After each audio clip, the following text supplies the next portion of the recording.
Tony Khan has slammed fan criticism of AEW creative. A controversial WWE superstar appears to have retired from wrestling. And a top NXT star is possibly preparing for a call-up. Why? Well, we'll talk about that later on. So first of all, Andrew, this first story that we're going to talk about on this video, and check out our previous news video if you haven't already. There's been loads of news today. This sort of depends upon, we need to talk about a bit of discourse first that's been going on. For some reason, right, and I feel like it's a classic case of Twitter being a bit of an echo chamber and things becoming bigger than they actually are.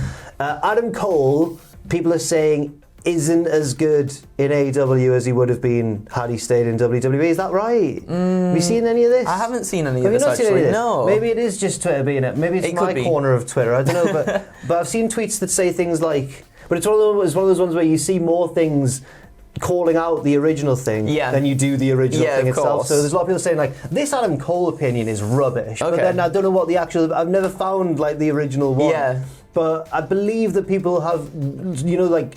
Staunch WWE loyalists have been saying Cole's not doing very well in AEW, he should have stayed.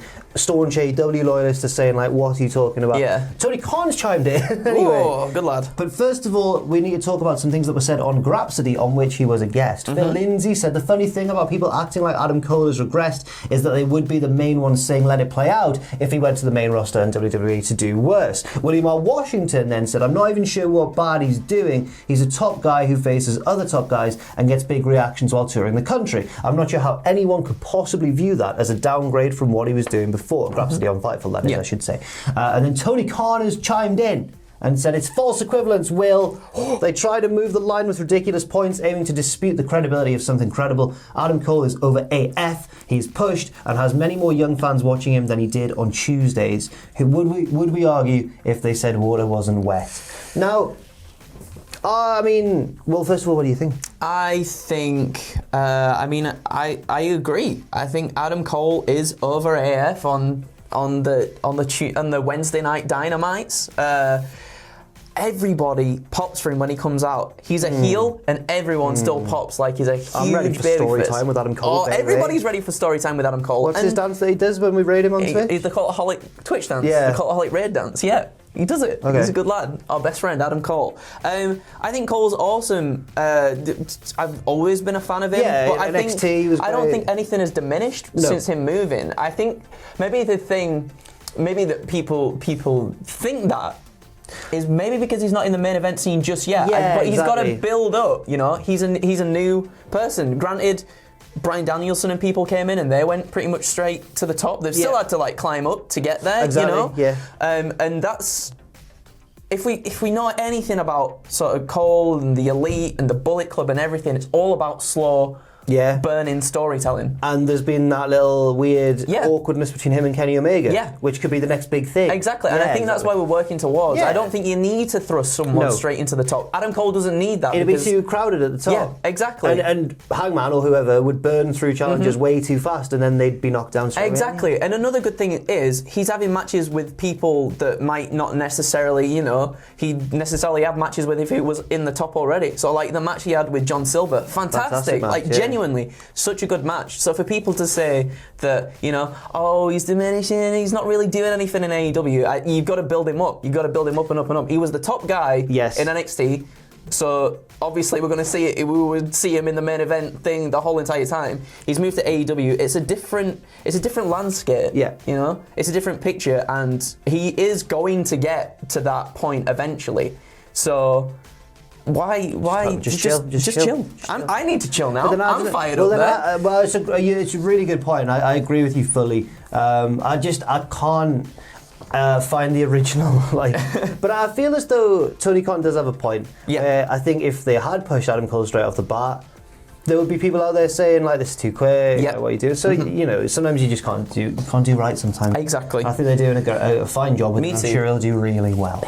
Talking about another recent, well, not release because Adam Cole left of his own accord, but a recent WWE release we're going to move on to now. Nia Jax, of course, and apologies if I pronounced this wrong, but I think it's Lena Fanini. Yeah.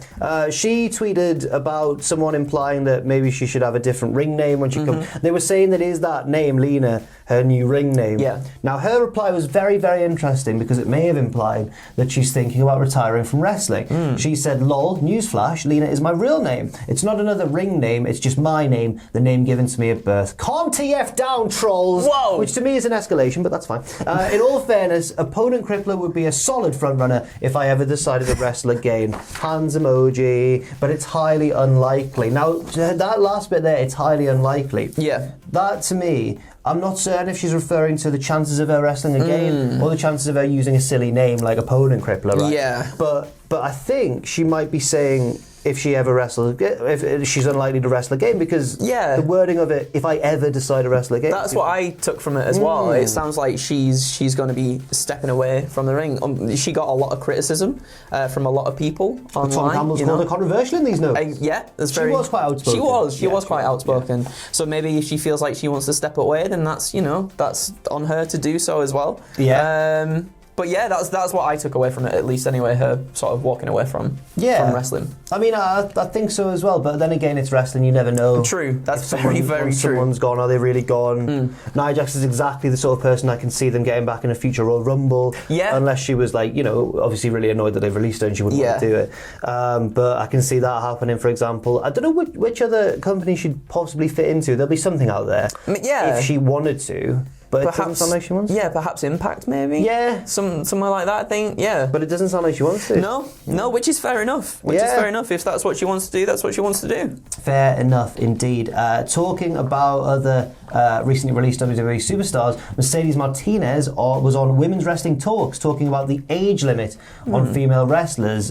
She's, of course, not like old, but like an older women's wrestler, certainly for WWE, certainly by their standards. I think she was approaching 40. I think so, yeah.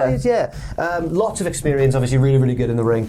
And she said, I just think personally that males and females are treated differently based on their age. It really is. You can see it across the board in any promotion. They put this time limit on females for whatever reason, the age limit that after a certain age you cannot compete. Why? Why is that? If you can go, you can go. It doesn't matter your age. Some people retire at 25 because their bodies can't handle it anymore. It doesn't matter if you can go in the ring and you can deliver and you can do your job, whether it's professional wrestling or sports entertainment. If you have a character, whatever you can do to keep your job, it doesn't matter what your age is, and that's the biggest thing. I think that's fair enough. I think that's fair enough as well. The women's division does tend to be younger than the men's division, I think, when you look at it. It does, yeah, and more often than not we see older male wrestlers come back as well, you know, people who have retired and stuff. We don't often see that as much with the women's wrestlers, unless it's maybe in a Rumble or something like that. But yeah, I why not? Mickey James still proving, 42 years old, that she's absolutely annihilating it. She's doing really, really well on Impact. Yeah, really well. Really, really well. My girl Melina. Not my girl. Well, are you all right? Yeah. And also, you could say that potentially, in AEW at least, the men's division's getting younger. Yes. There are older guys there as well. Those CM Punk's just coming, obviously, and Bryan Danielson. Yeah. But then there's guys like Dante Martin, who's like 20 or something. Insane. But I do understand what she's saying. I think she does have a point. Maybe nowadays the WWE have kind of shifted their focus more to actual wrestlers than like former, fitness models and stuff like that. Maybe that's more of an indication that they're going for pros or have done in the past sort of 10 years or whatever.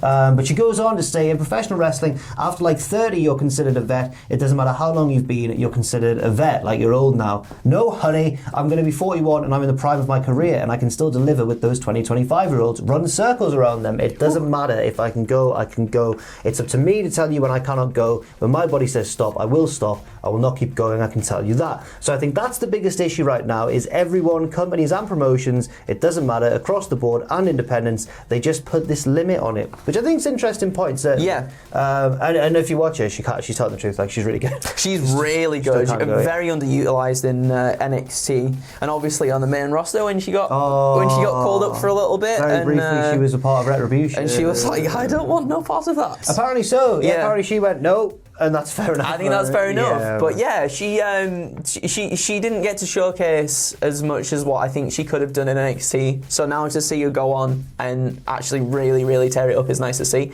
And I think that's great, you know, her just being like, you know, I'll stop when I want to stop. I think that is a really good way of looking at it. Because I think so as well. It's a different time now, isn't it? I think obviously in the sort of Attitude Era, it was all about being younger and that kind of, you know, the sex appeal. It was the sex appeal, wasn't it? And thankfully things have changed now, which is really good. And why not? Keep going. Keep going until you're ready to just stop. Keep going until you're ready to just stop, but enjoy yourself. It doesn't matter what age you are. And finally, a major NXT star could be getting prepared for a call-up because if you've seen the picture that we're hopefully going to throw up on screen now, look at Walter! Size of him there, He's a big lad. Yeah, Walter's getting ripped, everybody, and this is fueled speculation about him joining the main roster. WrestlingNews.co recently reported that Walter is more open to making a move to the US, something WWE has been wanting for a long time, so they can involve him more in either NXT or the main roster. Yeah. Main NXT or the main roster. Oh. But the fact that he's undergoing such a dramatic transformation might imply that he is about to head to the main roster. That's what I was thinking too. He's been on NXT. He has. He's been doing the WWE live shows and facing Cesaro as well, which is kind of cool. And then What? You've heard about this? What? And then obviously during those live shows too, there was little interactions between Finn Balor and Walter, and Finn Balor obviously being on the main roster. The big match that never was. A match that never was. Takeover Dublin. See, you could definitely do that on the main roster, and I think that could be where Walter's going. It's very interesting indeed. Andrew, when I was reading Mercedes Martinez's quote a short while ago, did the door open? The door Someone opened. tried to come in, didn't they? And my mind wandered for a bit. So whilst you were reading that, I was like, is someone there? Who is was someone that about there? to ruin the news? Who I don't do know. you think it was? I think it could have been. What a triple jump. I think it could have been Sabotage. Which one of triple jump could it? I think Ben. Do you know, that's what I thought as well. I was feeling, I was like, that's a Ben Potter around the corner. Ben's a very caring man, and the push was gentle. It was very gentle. And then when they realised we were in here, the closing was gentle also. So I think it was Ben. Thank you, Ben. It's Ashton. I'm just Oh, it's Ashton. It's actually Ashton. Hi. We're just wondering who it was. Sorry, we thought no one was in here, and then I couldn't hear you until I slightly opened. Oh, that's all right. Don't worry. Thanks very much for watching Thank this, you. everybody. We've been Jack and Andrew with a cameo from Ashton as well. Come in. Get involved, Come in, come get on. involved. Come and say hello. Hi. Check out Triple Jump for all your gaming stuff as well, and we'll see you very soon. Bye.